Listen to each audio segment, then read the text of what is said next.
All right, you guys ready for chapter 7? We just found out that the soldier that Jack was seeing was actually Annie, so she had hidden in a costume. So let's see if she got caught. Chapter 7 is called Go, Go, Go. Jack stared in horror at Annie. She must have borrowed a costume from the theater. He remembered Plato's words, "A girl will get in terrible trouble if she tries to attend the Olympic Games." Jack shook his head at her. He pointed his finger as if to say, "Get out of here." But Annie just waved at him again. Jack kept shaking his head at Annie. He even shook his fist.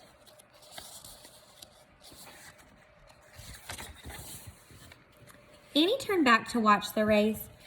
"It's not a joke," Jack shouted. Plato turned and looked at him. "Of course not," said Plato. "We take the games very seriously." Jack felt his face grow hot. He glared at Annie's back.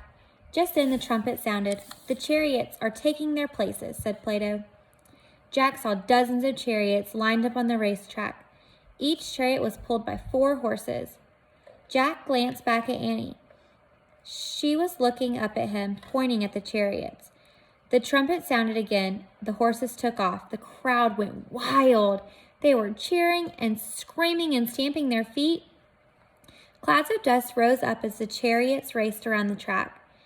Annie turned back to watch the race. She began jumping up and down. "Go, go, go," she shouted.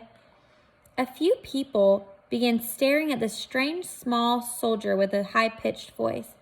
Jack couldn't take it anymore. He had to get Annie away before it was too late. He shoved his notebook into his bag. "I have to go," he shouted up to Plato. The philosopher looked surprised. Jack was afraid to tell him that Annie had broken the rules. "I had a great time, but I have to go home now," said Jack. "Thanks for everything."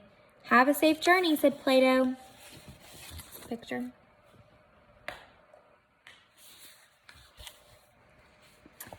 Jack waved and started down the steps. As he climbed down, he saw Annie pull off her helmet. Her pigtails flew up and down as she jumped and shouted, "Go, go, go!"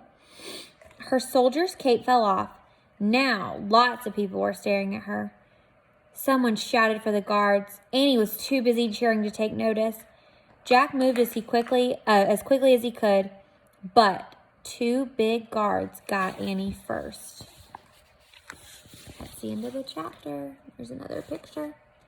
It's like her being trapped by the guards. All right, I'll see you back for chapter 8.